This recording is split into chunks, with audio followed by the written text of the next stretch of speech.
Chapter 3. How they toiled and sweated to get the hay in. But their efforts were rewarded, for the harvest was an even bigger success than they had hoped. Sometimes the work was hard. The implements had been designed for human beings and not for animals, and it was a great drawback that no animal was able to use any tool that involved standing on his hind legs. But the pigs were so clever that they could think of a way round every difficulty. As for the horses, they knew every inch of the field, and in fact understood the business of mowing and raking far better than Jones and his men had ever done. The pigs did not actually work, but directed and supervised the others.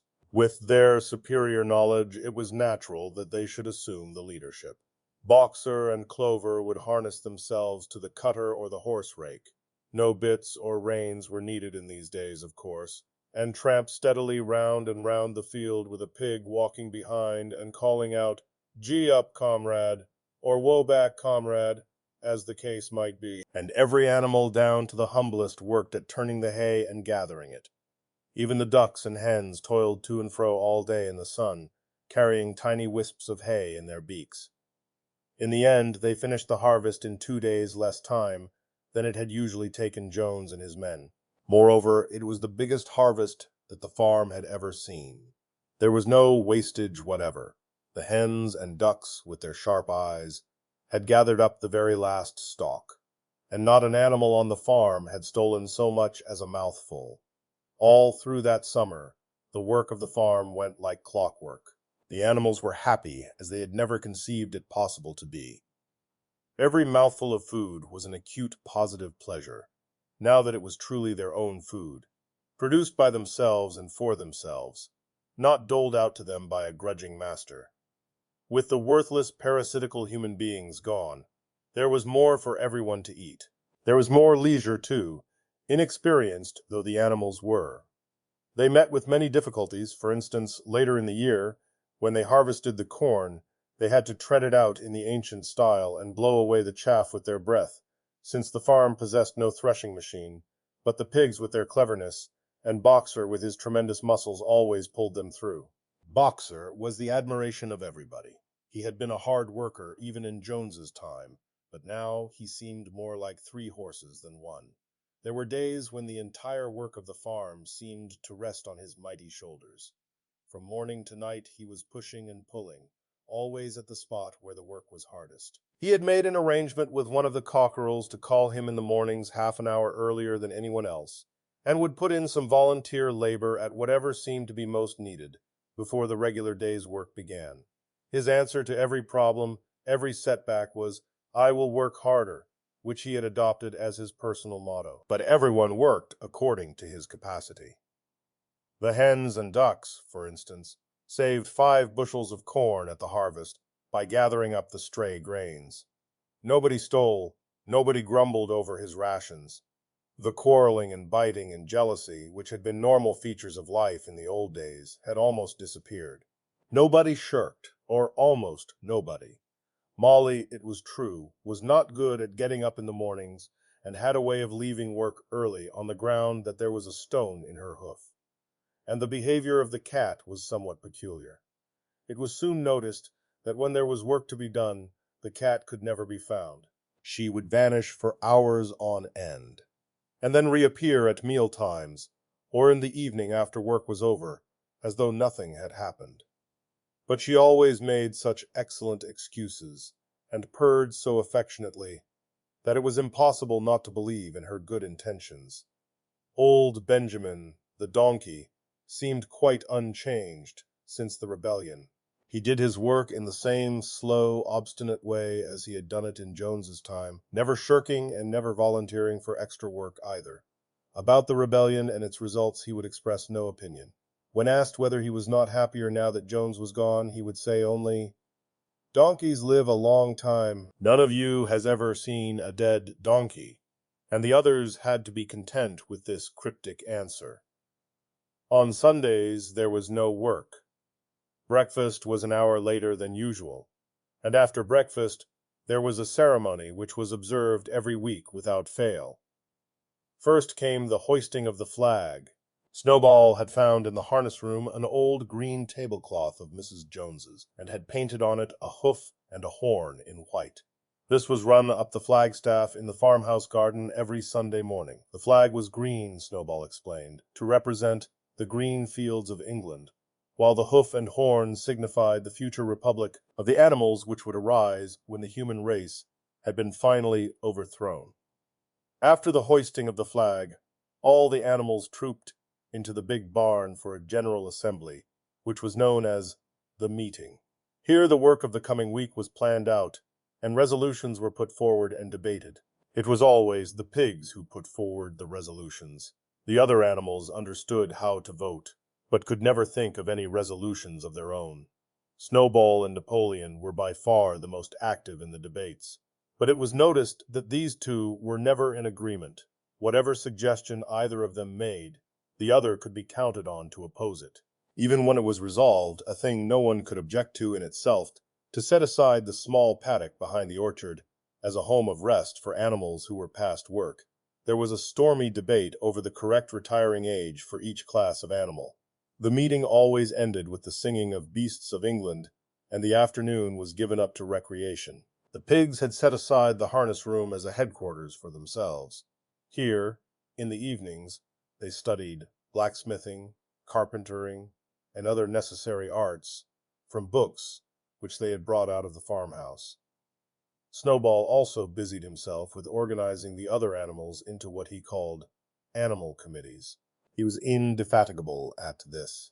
He formed the Egg Production Committee for the hens, the Clean Tails League for the cows, the Wild Comrades Re-Education Committee. The object of this was to tame the rats and rabbits, the whiter wool movement for the sheep, and various others, besides instituting classes in reading and writing. On the whole, these projects were a failure. The attempt to tame the wild creatures, for instance, broke down almost immediately. They continued to behave very much as before, and when treated with generosity, simply took advantage of it. The cat joined the Re-Education Committee and was very active in it for some days. She was seen one day sitting on a roof and talking to some sparrows who were just out of her reach. She was telling them that all animals were now comrades, and that any sparrow who chose could come and perch on her paw.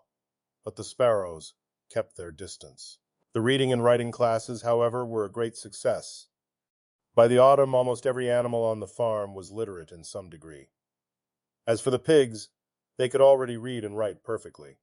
The dogs learned to read fairly well, but were not interested in reading anything except the 7 Commandments. Muriel, the goat, could read somewhat better than the dogs, and sometimes used to read to the others in the evenings from scraps of newspaper which she found on the rubbish heap. Benjamin could read as well as any pig, but never exercised his faculty. So far as he knew, he said, there was nothing worth reading. Clover learnt the whole alphabet, but could not put words together. Boxer could not get beyond the letter D.